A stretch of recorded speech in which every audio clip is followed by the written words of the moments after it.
Amen. Je leur donnerai la joie et il y a de la joie cet après-midi, j'espère pour chacun et chacune d'entre nous, parce que nous avons toujours une joie à pouvoir présenter un enfant au Seigneur. Soyez les bienvenus, que vous soyez habitués ou que vous soyez là pour la première fois, sentez-vous vraiment libre et surtout sentez-vous en famille. J'aimerais introduire par une lecture biblique qu'on trouve dans Luc 2, les versets 25 à 32. Il y avait alors à Jérusalem un homme nommé Simeon. Il était juste, il honorait Dieu et attendait celui qui devait sauver Israël. L'Esprit Saint était avec lui et lui avait appris qu'il ne mourrait pas avant d'avoir vu le Christ envoyé par le Seigneur. Inspiré par l'Esprit, Siméon alla dans le temple. Quand les parents de Jésus amenèrent leur petit enfant afin d'accomplir pour lui ce que demandait la loi, Siméon le reçut dans ses bras et bénit Dieu en disant, maintenant, ô Maître, tu as réalisé ta promesse. Tu peux laisser ton serviteur aller en paix, car j'ai vu de mes propres yeux ton salut, ce salut que tu as préparé devant tous les peuples. C'est la lumière qui te fera connaître aux populations et qui sera la gloire d'Israël, ton peuple.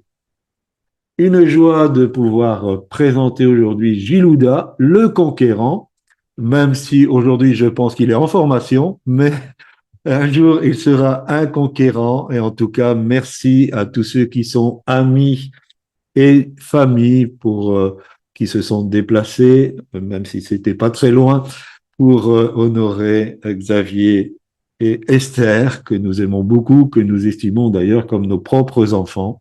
Et donc, me voilà grand-père, toi aussi, pasteur Corinne, te voilà grand-mère euh, d'un petit Gilouda. J'aimerais quand même répondre à la question pourquoi nous ne baptisons pas les enfants, comme certaines confessions chrétiennes, notamment l'Église catholique romaine ou même l'Église protestante, et je crois que les réformés aussi baptisent les enfants. Une autre lecture qui se trouve dans 1 Pierre 3, verset 21, cette eau était une figure du baptême qui n'est pas la purification des souillures du corps, mais l'engagement d'une bonne conscience envers Dieu et qui maintenant nous sauve, vous aussi, par la résurrection de Jésus-Christ. Le baptême est un engagement. Il est évident que Gilouda, comme il est un bébé, ne peut pas prendre d'engagement. Et personne ne peut prendre cet engagement pour lui, même s'il est parrain ou marraine. Parce que l'engagement du baptême est quelque chose de, disons, personnel avec Dieu. Et c'est une affaire entre Dieu et moi, et c'est un choix que j'ai à faire à un moment donné de ma vie. Pourquoi on en est arrivé là? Eh bien, vous savez peut-être qu'au IVe siècle, Constantin est devenu César et il a fait du christianisme la religion d'État. Mais il était ouvert, donc les autres religions et même le paganisme pouvaient continuer à officier sans difficulté.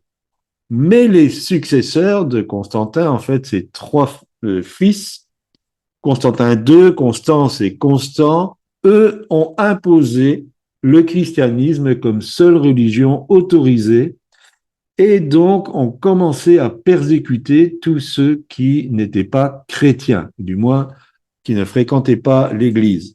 Ce qui fait que les païens, pour ne pas se faire persécuter, sont entrés dans l'Église, mais bien sûr sans conversion, et on a eu des églises qui sont devenues des églises de multitude, des églises multitudinistes, où il y avait énormément de personnes. Et est venue cette façon de voir que le baptême des enfants devait être pratiqué. Pourquoi? Parce que on avait peur que l'enfant qui n'était pas baptisé n'allait pas aller au ciel, mais qu'il allait se retrouver dans un endroit qu'on appelle les limbes.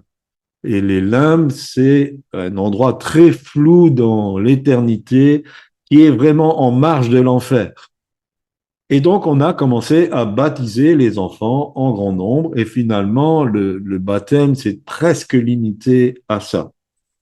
Les catholiques eux-mêmes sont revenus sur cette doctrine en 2007, mais ça reste quand même encore la base du baptême des enfants. Alors bien sûr, on se dit, ça doit être confirmé après, mais nous ne croyons pas à cette doctrine parce que je vous donne deux textes. Matthieu 18, 2 et 3 nous dit, Jésus appela un enfant, le plaça au milieu d'eux et dit, je vous le déclare, c'est la vérité. Si vous ne changez pas pour devenir comme des enfants, vous n'entrerez pas dans le royaume des cieux. Sous-entendu, si je suis un enfant, j'entre dans le royaume de Dieu. Marc 10, 14, Jésus, voyant cela, fut indigné et leur dit, laissez venir à moi les petits enfants et ne les empêchez pas, car le royaume de Dieu est pour ceux qui leur ressemblent. Et j'aimerais faire une petite parenthèse pour les personnes qui ont été parents et qui, pour une raison ou pour une autre, ont perdu un enfant en bas âge et qui, c'est quelque chose de terrible. J'ai été confronté à des familles qui perdaient un enfant, quelquefois presque mort-né, où ils vivaient quelques heures, ou d'autres des enfants déjà en âge de 3, 4 ans, 5 ans. Soyez consolés, ils sont dans les bras de Dieu. Ils sont près de Dieu. Et si vous marchez fidèlement avec Christ, vous allez les retrouver. Ils vont vous accueillir quand vous-même vous allez entrer dans la maison du Père. Voilà ce que j'avais à dire en introduction et le pasteur Corinne va expliquer exactement ce qu'est cette présentation. Voilà. Bonjour à toutes et à tous, bienvenue. Alors oui, aujourd'hui, on va présenter au Seigneur Gilouda et c'est une joie. Alors, qu'est-ce que cette présentation? Alors, vous connaissez certainement l'expression que beaucoup de femmes, même de parents disent, je voudrais un enfant, nous voudrions un enfant. Et c'est comme si en fait on disait, nous voulons qu'un enfant devienne notre propriété. Nous voulons un enfant. Alors si Dieu nous accorde la joie de donner la naissance à un enfant, nous devenons donc par ce fait parents, mais en tant que parents chrétiens, il est important de remettre nos enfants à l'Éternel. Qu'on veuille l'entendre ou pas, la vie des enfants de Dieu, tout comme celle des païens, hein, mais les enfants de Dieu compris, n'est pas un long fleuve tranquille. Et donc, il peut se produire différentes choses dans nos vies, des déchirements familiaux, il peut y avoir le deuil, il peut y avoir la maladie, nous pouvons traverser, notre pays peut traverser une guerre, euh, on peut également traverser un divorce, parce que même dans les églises, dans les communautés, des enfants de Dieu divorcent. Enfin, la liste est longue. Et je dirais que aimer nos enfants va toujours nous amener un renoncement de nous-mêmes en tant que parents pour confier pleinement à Dieu, c'est-à-dire remettre nos enfants dans les mains de Dieu. Je pense que Anne l'avait véritablement compris. Anne était stérile et elle souffrait de cette stérilité. Et dans Samuel 1, verset 11, euh, elle a saisi ce que Dieu attendait d'elle véritablement. Voici ce qu'il nous est dit. Elle fit un vœu en disant, Éternel des armées, si tu daignes regarder l'affliction de ta servante, si tu te souviens de moi et n'oublie point ta servante, si tu donnes à ta servante un enfant mâle, je le consacrerai à l'Éternel pour tous les jours de sa vie, et le rasoir ne passera point sur sa tête. La phrase importante ici, c'est je le consacrerai à l'Éternel pour tous les jours de sa vie. Dire cela est un véritable renoncement. Dire cela pour Anne a été un renoncement. Il faut savoir que le prophète Samuel, celui qui est devenu le prophète Samuel, ne sera pas élevé par elle, mais par le sacrificateur Élie. Anne était donc prête à abandonner complètement entre les mains de Dieu son enfant, de renoncer même à son cœur de maman. Elle était prête à ça pour permettre à son enfant de vivre la destinée que Dieu avait prévue pour lui. Elle avait vraiment des entrailles de maman. Et C'était pas une décision facile pour elle, d'autant qu'elle avait attendu un enfant pendant longtemps. Mais elle a décidé de lâcher son enfant entre les mains de Dieu. Et effectivement, Samuel est devenu prophète, mais parfois nos enfants, eh bien, peuvent prendre un chemin opposé à la foi. Et là encore, il va nous falloir apprendre à lâcher nos enfants entre les mains de Dieu. Bien sûr, intercéder pour eux, mais lâcher prise. Et j'aime parfois penser à Marie, la mère de Jésus. Combien elle a accepté de lâcher Jésus entre les mains de son Seigneur. Dans nos milieux évangéliques, on fait souvent abstraction de Marie, mais pourtant elle est un modèle de renoncement. Imaginez un petit peu la vie de Marie. Elle a accepté pleinement le plan de Dieu et pour son fils, et ce jusqu'à la croix. Quand on y réfléchit, c'est incroyable. Et j'aime également cette histoire, l'histoire de cette maman qu'on retrouve dans 1 Roi, chapitre 3, versets 16 à 28.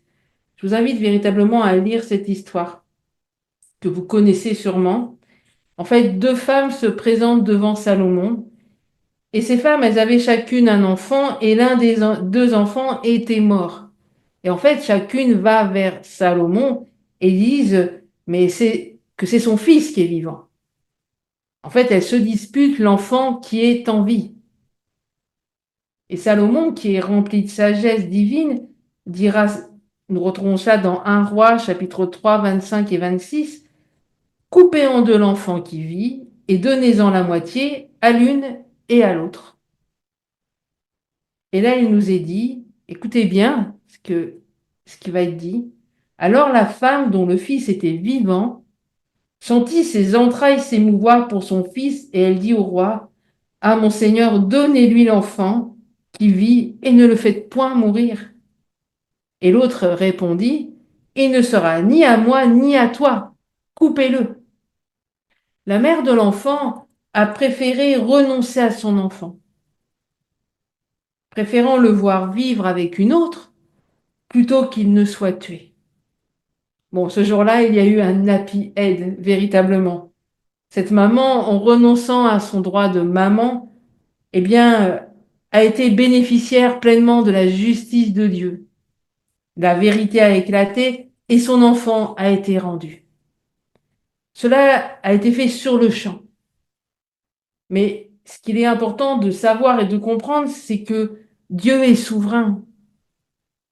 Et parfois, des mois, voire des années vont passer sans que ça change. Et là, il nous faudra rester ferme. Il nous faudra faire confiance en Dieu. Il nous faudra repasser les promesses de Dieu dans notre cœur. Ça ne sera pas un chemin facile, ça sera même un chemin jonché de larmes. Ça va demander de la persévérance. Mais une chose est sûre, c'est que si vous gardez cette confiance en Dieu, eh bien Dieu s'occupera de votre enfant. Et garder confiance en Dieu veut dire que vous acceptez que c'est lui et lui seul qui aura le dernier mot sur la vie de votre enfant. La véritable, je dirais, le véritable présentation d'un enfant à Dieu, de confier, c'est se confier son enfant à Dieu pour toute la vie. Tout petit et quand il sera adulte. Savoir aussi lâcher prise quand il faudra lâcher prise. Accepter parfois de renoncer à nos droits de maman et accepter que le Saint-Esprit vienne consoler nos cœurs quand ça sera le cas de le faire. Voilà ce que je voulais vous partager sur la consécration, la présentation de l'enfant. Merci. Alors, on va demander à Xavier et à Esther de se lever. Malheureusement, on ne peut pas prendre Gilouda dans nos bras, mais nous allons prier. Donc, si vous voulez vous lever, voilà, oui, très bien, on vous voit bien. Donc, je vais prier, puis Pasteur Corinne va prier, et ensuite, les membres de la communauté, si vous voulez prier, vous pourrez le faire. Si vous avez une pensée sur le cœur, n'hésitez pas à la partager. Seigneur, je voudrais d'abord te remercier pour cette naissance. Merci d'être intervenu déjà avant cet accouchement. Amen. Je te remercie aussi pour Gilouda, Seigneur, qui a un destin déjà extraordinaire de pouvoir naître dans une famille qui t'est fidèle, Seigneur, où ta parole est présente, où il y a des liens d'amour qui se manifestent à cause de la foi. Je te demande de le bénir profondément.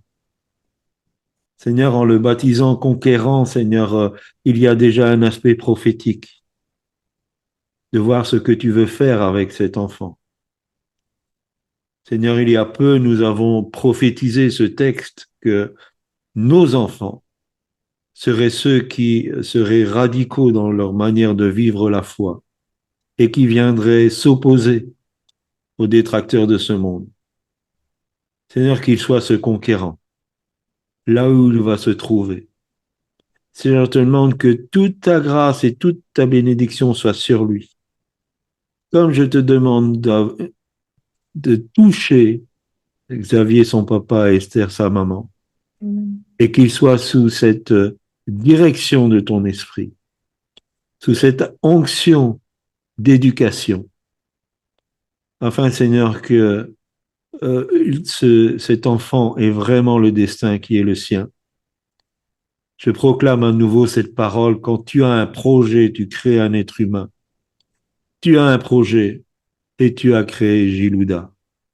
Et je te demande que ce projet arrive à terme, malgré tout ce qui va pouvoir se présenter pour essayer de l'avorter.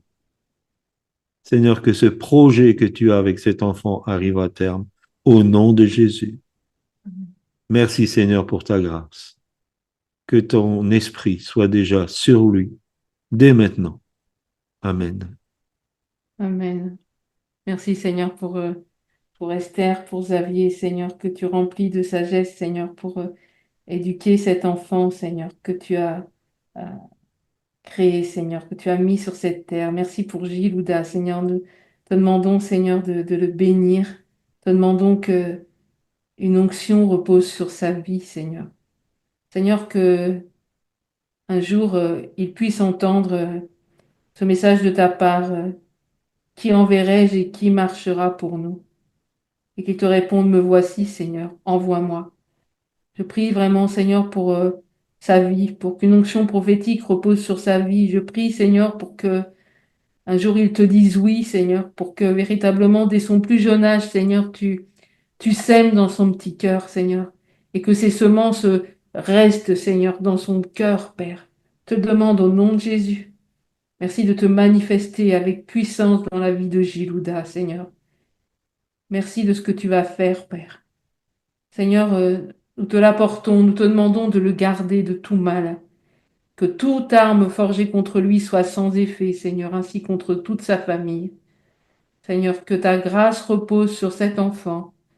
Seigneur, que tu le conduises pas après pas, que tu en fasses de lui un homme, Seigneur, qui soit à la stature parfaite de Christ, Seigneur. Que vraiment tu en fasses de lui un conquérant, un homme solide sur ses pieds, Seigneur. Je te le demande au nom de Jésus. Merci, Seigneur. Tu le touches maintenant, Seigneur, et que la paix, la joie reposent sur lui, Seigneur. Merci, Père, au nom de Jésus. Amen. Amen. Amen. Seigneur mon Dieu, nous sommes réunis devant toi aujourd'hui en Église. Nous sommes assemblés pour te présenter Gidoula, le conquérant. Alors que le pasteur priait et disait que quand tu as un projet, tu crées un être humain, Gidoula a levé sa petite main, Seigneur. Et je veux te dire merci d'avoir pu voir ça de mes yeux ce matin. Merci Seigneur parce que c'est toi qui as formé ses reins. C'est toi qui l'as tissé dans le sein maternel. C'est toi qui l'en as tiré. Et dès le ventre de sa mère, il a été sous ta très sainte garde, Seigneur. C'est toi qui l'as mis en sécurité dans la chaleur de ce foyer où ton nom est glorifié, mon Dieu, mon roi. Je viens te prier ce matin en unissant ma voix à celle de mes frères et sœurs pour que l'enfant puisse croître maintenant en sagesse, en stature et en grâce devant Dieu et devant les hommes. Seigneur, nous recommandons, nous remettons Jidoula à tes bons soins et nous te disons merci parce que tu as un plan pour sa vie. Tu as tout préparé, Seigneur, et nous le savons. Merci de permettre à Jidoula d'entrer dans les bonnes œuvres que tu as préparées d'avance, afin qu'il puisse les pratiquer. Et quelles que soient les entraves, quelles que soient les embûches, quels que soient les obstacles, eh bien nous décrétons que le conquérant va conquérir, dans le nom tout-puissant de Jésus-Christ. Que le lion de Juda marche toujours devant lui. Nous t'avons ainsi prié, Père. Amen. Amen. Amen. Amen, Seigneur. Amen. Seigneur, nous te remettons, Seigneur, ce nouveau-né, Seigneur, cet enfant, Seigneur, que tu connais, Seigneur, que tu as tissé, Seigneur, depuis le sein maternel, Seigneur. Tu as prévu, Seigneur, des bonnes œuvres, Seigneur, pour lui, afin qu'il les pratique, Seigneur. Tu as déjà tracé devant lui un chemin, Seigneur, une route, un sentier, Seigneur. Et tu as déjà balisé ce sentier, Seigneur. Tu as prévu des victoires pour Jilouda, Seigneur. Tu as prévu, Seigneur, tu as prévu aussi, Seigneur, des épreuves, Seigneur, mais des épreuves pour lui permettre de grandir et de croître, Seigneur. Seigneur, tu as déjà tout préparé sur son chemin. Seigneur, je te prie, Seigneur, pour cet enfant, le conquérant, Seigneur, que tu puisses lui donner cet esprit, Seigneur, qu'avait Josué, Seigneur. Amen. Cet esprit de conquérant, Seigneur. Qu'il puisse grandir, Seigneur, avec, Seigneur, ce caractère, Seigneur. Ce caractère, Seigneur, de leader, Seigneur, qui lui permettra d'avancer dans le camp de l'ennemi, Seigneur. Et que tu puisses le protéger, Seigneur. Revêt-le, Seigneur, de ton esprit. Remplis-le de ton Saint-Esprit, Seigneur. Donne-lui les armes spirituelles, Seigneur, afin qu'il puisse grandir et qu'il apprenne, Seigneur, à faire face, Seigneur, à l'ennemi, Seigneur. Oh, Seigneur, cet enfant, tu le connais. Tu connais son cœur. Tu connais son caractère. Tu sais déjà qui il deviendra. Parce que tu es le Dieu omnipotent, omniscient, Seigneur. Et tu connais toutes choses, Seigneur. Nous te prions, Seigneur, vraiment que cet enfant te soit consacré, Seigneur. Dès son jeune âge, que l'amour de ta parole, l'amour de ta présence, l'amour de qui tu es, Seigneur, puisse inonder son cœur dès son jeune âge, Seigneur.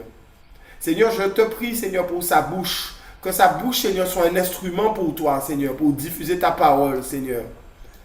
Malgré, Seigneur, son jeune âge, qu'il puisse très tôt commencer à parler de toi avec maturité, Seigneur. Qu'il puisse très tôt commencer à évangéliser, à partager, Seigneur, ta parole. Convainc son cœur, Seigneur, dès son plus jeune âge, Seigneur. Qu'il te soit gagné au nom puissant de Jésus. Nous te remettons encore cet enfant et nous te remettons également ses parents, Seigneur. Que tu puisses leur donner toutes les armes, Seigneur, pour pouvoir l'élever dans la sagesse de l'esprit, Seigneur. Que tu puisses leur donner, Seigneur, toutes les stratégies, Seigneur, pour qu'ils puissent communiquer à cet enfant, Seigneur, tous les bienfaits spirituels dont il a besoin pour croître spirituellement, physiquement, moralement, intellectuellement, Seigneur. Que tu puisses pourvoir ses parents, Xavier et Esther, Seigneur. Arme-les, Seigneur, parce que le temps que nous vivons est difficile. Les temps que nous vivons sont compliqués. Élever des enfants dans ces temps compliqués est difficile, Seigneur. Et si nous n'avons pas ce mode d'emploi de l'esprit, Seigneur, alors nous ne pouvons pas aller très loin. Permets-leur de chercher dans la prière ta direction pour élever cet enfant, Seigneur. Amen. Et que ton témoignage soit vu et vécu au travers de sa vie. Nous te remercions au nom puissant de Jésus, Père éternel. Amen. Amen. Amen. Père éternel, nous te bénissons, Seigneur, parce qu'il t'a plu d'accorder cet enfant, Seigneur, à Xavier et Esther, parce qu'il t'a plu, Seigneur, d'amener cette âme sur la terre, Seigneur, avec un plan parfait pour lui. Père, comme les gens du temps de Jean-Baptiste, nous nous demandons, mais que sera cet enfant, Seigneur, qui a déjà été combattu dès le ventre de sa mère? Merci, Père, parce que tu l'as gardé. Merci, Père, pour ce jour où il t'est consacré. Merci, Éternel, oui, parce qu'il sera un conquérant. Mais Père, parce que tu vas le garder dans sa petite enfance et dans son enfance, jusqu'au moment où tu trouveras bon de le présenter, Seigneur, devant ton peuple et devant les hommes. Merci Seigneur parce que tu lui épargneras certaines tentations, Seigneur. Tu lui épargneras aussi certains combats, Père. Merci pour la sagesse que tu places maintenant dans le cœur de son papa et de sa maman, afin qu'il sache accompagner cet enfant, Seigneur, et qu'il sache accompagner la destinée que tu lui as prévue. Merci parce qu'ils auront de la sagesse dans l'éducation, mais de la sagesse aussi dans la prière, et de la sagesse aussi dans le discernement pour voir les signes, Seigneur, que la vie de cet enfant va commencer à donner, Seigneur. Père éternel, merci parce qu'il sera une lumière dans sa famille, mais aussi dans son pays. Je te prie, ô Père, qu'il soit vraiment gardé des chagrins de ce monde, des tentations de ce monde, de la difficulté. Je te prie, ô Père, que sa route, Seigneur, soit aplanie pour qu'il puisse entrer pleinement dans ce que tu as prévu pour lui. Et je te prie, ô Père, que tu sois à ses côtés par le Saint-Esprit, comme un compagnon fidèle, pour le consoler, pour l'apaiser, pour le protéger le jour où il en aura besoin. Je te rends gloire, ô Dieu, pour cette famille, pour ce que tu es en train de semer dans ce pays, pour ce jour particulier, Père, que nous pouvons vivre avec eux. Sois béni, Papa, au nom de Jésus-Christ. Amen. Amen. Amen. Seigneur, merci pour cette petite lumière qui est arrivée sur la terre, Seigneur. Ce conquérant, Seigneur. Seigneur, tu dis dans ta parole, voici les fils sont un héritage de l'Éternel, le fruit des entrailles est une récompense. Seigneur, merci de faire ce petit être une récompense, Seigneur, pour toi en premier, pour les parents, Seigneur, pour la nation, Seigneur, pour les nations, Seigneur. Tu dis comme les flèches dans la main du guerrier, ainsi sont les fils, Seigneur, de la jeunesse. Heureux l'homme qui en a rempli son carquois, il ne sera pas confus quand ses ennemis parleront à la porte. Seigneur, merci Seigneur, Père éternel, de ce petit être que tu formes, Seigneur, Père éternel, porté d'une flèche dans le carquois, Seigneur, afin de percer, Seigneur, Père, l'incompréhension qui est dans ce monde, Seigneur. Tout ce que tu vas mettre devant lui, Seigneur, il devra le percer, Seigneur, mais il y arrivera, il atteindra le but, parce que c'est sa destinée, Seigneur. Parce que, Seigneur, tu as préparé pour lui, Seigneur, des choses préparées d'avance, Seigneur, pour percer, Seigneur, Seigneur, toutes ces incompréhensions qui sont dans ce monde. Et merci pour la traversée fulgurante, Seigneur, qu'il va faire, Seigneur, pour atteindre le but. Et nous te rendons grâce pour toutes les âmes qu'il va attirer à toi, Seigneur, dans son sillage. Dans le nom de Jésus, j'ai prié. Amen. Amen. Amen. Amen. Amen. Seigneur, nous voulons te dire merci. Merci pour cet enfant que tu as donné. Nous te rendons grâce, Seigneur. Oui, il est conquérant et il conquiert, Seigneur, avec cette armée que tu te réserves pour cette fin des temps. Nous te disons merci, Seigneur. Parce que oui, tu as trouvé un homme pour accomplir tes desseins. Dans ce monde qui rame à compte courant, Seigneur, tu lui donnes de lever véritablement ton armée. Seigneur, nous voulons te dire merci aussi pour ses parents. Merci de leur donner la force d'accepter, de renoncer à cet enfant pour te l'abandonner. Que toute la gloire te revienne. Au nom de Jésus-Christ. Amen. Amen. Amen. Amen. Merci, Seigneur. Amen. Alors, nous l'avons présenté. Maintenant, on va demander à Xavier de le présenter. Donc, si tu veux prendre... alors, Gilouda, on est un peu difficile avec les... C'est le D d'abord, hein, Gidoula, voilà. Si tu veux le prendre dans tes bras, et puis tu le présentes et tu dis, Seigneur, je te présente mon fils. Éternel, mon Père, merci pour ce que tu as fait. Car l'enfant, c'est toi qui me l'as donné, à Esther et à moi, et je te le présente. Merci, Seigneur, au nom de Jésus. Amen. Amen. Amen. Vous pouvez ouvrir vos micros et féliciter les parents. Félicitations. C'est votre moment. Oui! Bravo! Amen. Bravo. Bravo, bravo, bravo à vous. C'est le Beau plus gars. beau! Vraiment un beau petit gars. Alléluia. Amen. Amen. Amen. Amen. N'hésitez pas à vous exprimer, toutes les personnes qui sont venues pour cet événement. Et ceux qui sont présents à côté de Xavier et Esther, n'hésitez pas à aller les voir, faites-leur un bisou. Oui. Ah ben, faut pas me faire.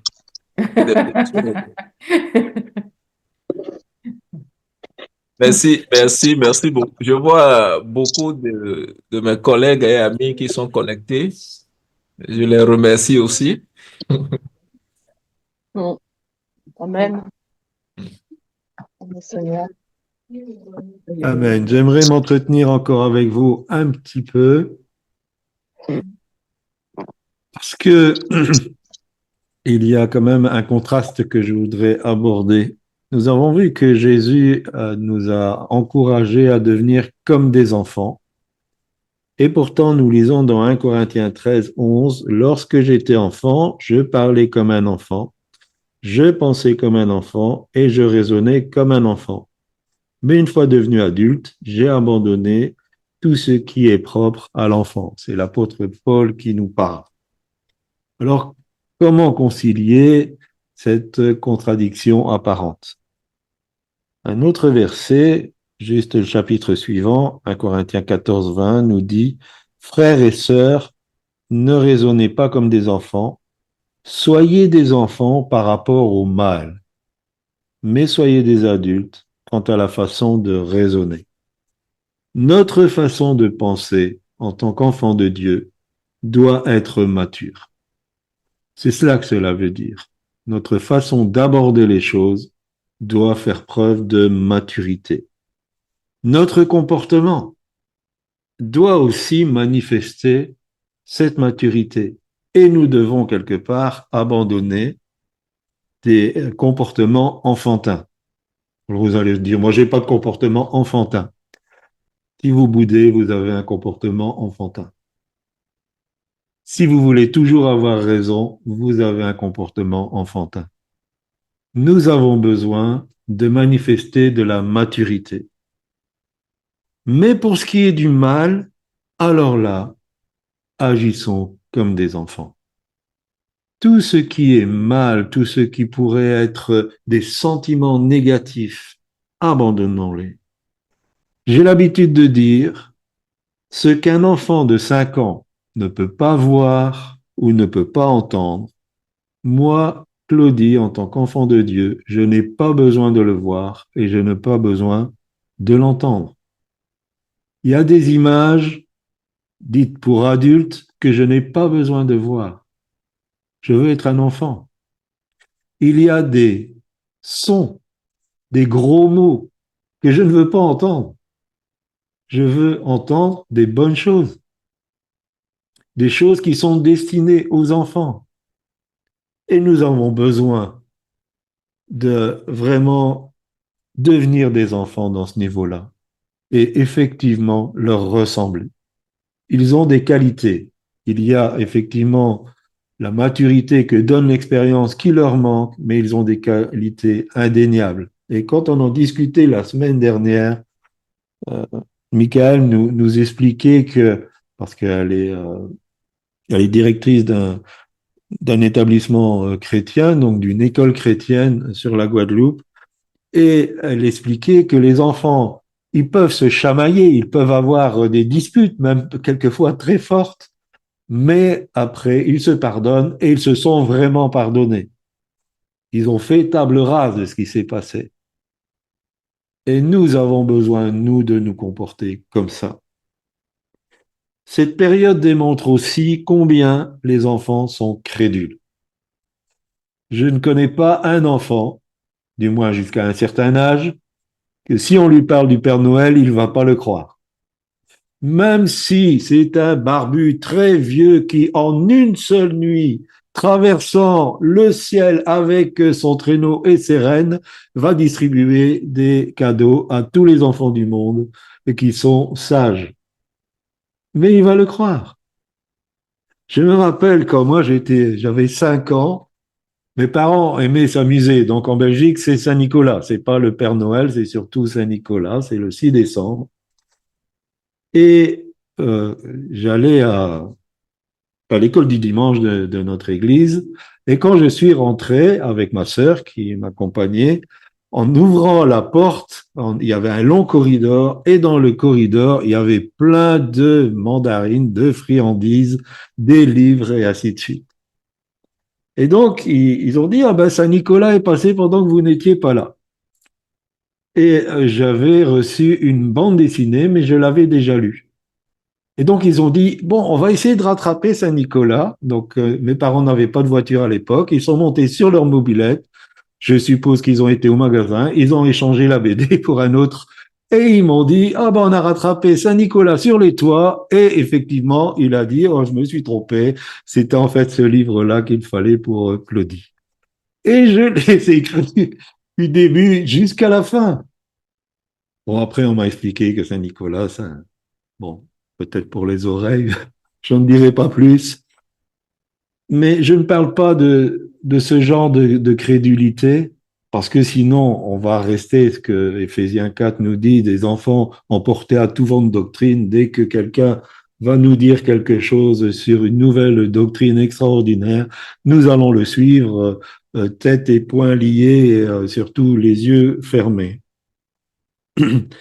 Mais si on associe à cette façon de penser mature une foi enfantine, je peux vous garantir que dans votre vie, vous allez vivre le miraculeux. Si, quand vous lisez la parole de Dieu, vous avez un raisonnement mature par rapport à la parole de Dieu, mais que vous y mettez une foi enfantine, vous allez voir cette parole de Dieu se manifester dans votre vie. Notre problème, à nous qui sommes arrivés dans cette société qui se dit parfaite, nous sommes tellement cartésiens. Nous sommes tellement étriqués au niveau des choses qu'on ne peut pas comprendre. Et quand nous sommes religieux, le miraculeux s'éloigne de nous de plus en plus. Je vous invite vraiment, chers amis, frères, sœurs, ne devenez pas religieux. Ne faites pas de votre relation avec Dieu quelque chose de religieux. Que ça soit vivant, que ça soit une vraie relation, que vous vous comportiez comme un enfant de Dieu. Il est votre Père. Apprenez à raisonner d'une bonne manière, mais dans votre relation avec Dieu, soyez enfantin. Soyez un enfant. Recevez de lui comme un enfant. Je n'ai jamais vu, du moins en tout cas dans les familles où il y a de l'amour, un enfant s'inquiéter. C'est pas son problème.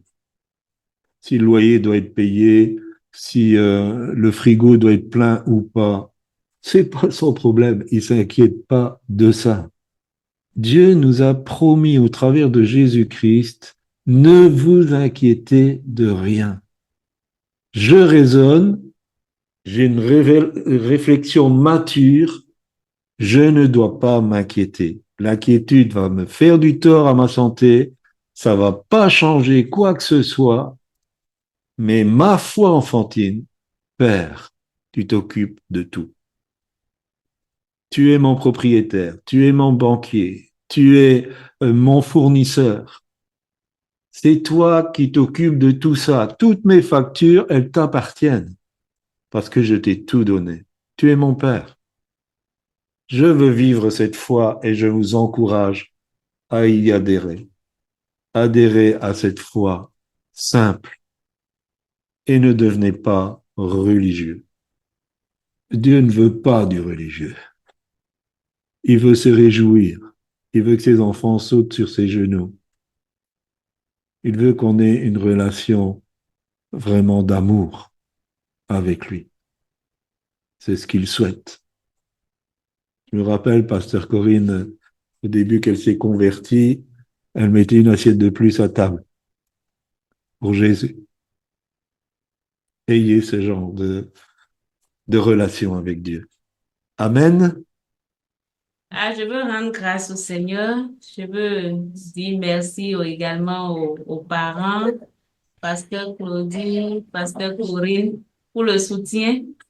Parce que effectivement, il fut un temps où ça n'a pas été facile. Mais le Seigneur a été présent. Jésus a été dans la barque du début jusqu'à la fin. Et Dieu a glorifié son nom jusqu'à l'accouchement. Parce que dans la période de l'accouchement, l'enfant avait changé de position.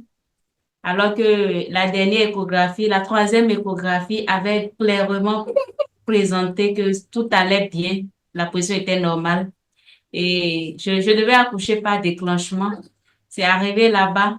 La gynécologue voulait déclencher. Après, elle me dit non, il faut qu'elle contrôle, il faut qu'elle fasse les dernières vérifications. Elle m'a dit de la suivre dans la salle d'écho. Et c'est là, elle découvre que c'était un siège. L'enfant avait changé de position. Donc, elle pouvait même plus déclencher. Elle dit que ça se déclenche pas. Donc, j'avais paniqué, ce qui a fait que la tension aussi était déjà haute. Donc, cela compliquait encore le tableau avait changé. Mais maman Corinne a alerté le groupe d'intercession. Je me rappelle que j'ai eu une séance aussi avec Emmanuel K. pour la prière. Merci beaucoup. Merci pour tout le soutien des frères. Je n'étais pas abandonnée. Vous étiez là à nos côtés, aux côtés de mon époux et moi, de toute la famille. Vous avez été vraiment présents. Nous nous sommes sentis en famille. Nous nous sommes sentis entourés. Et je prie que le Seigneur vous bénisse pour tout ce que vous avez fait. Jidoula va bien aujourd'hui. Je vais bien, même si je suis toujours sous traitement. Je vais bien et je glorifie le Seigneur. Je salue les collègues de mon époux qui ont également été présents par les appels, les messages. Merci beaucoup pour tout. Que le Seigneur vous bénisse. Amen. Amen. Amen. Merci Seigneur de ce qu'il a fait. Elle a peut-être oublié de mentionner que puisque ça a duré une semaine. Ça a duré une semaine. Ils ont commencé et elle a passé la nuit finalement dans la maison de sa gynéco. Et la gynéco était encore avec une autre amie gynéco, donc ça fait 2 gynécologues. Et toutes les 3 s'appellent Esther. Donc, elles se sont retrouvées à 3 Esther sur la même grossesse. 2 gynécos plus elle. Et elles ont surveillé jusqu'au petit matin. Après, elles ont arrêté le travail. Et c'est comme ça que nous avons suivi l'enfant jusqu'à ce qu'il reprenne la position normale pour l'accouchement. Vous avez veillé. Vous êtes tous des veilleurs ici à LZ37M.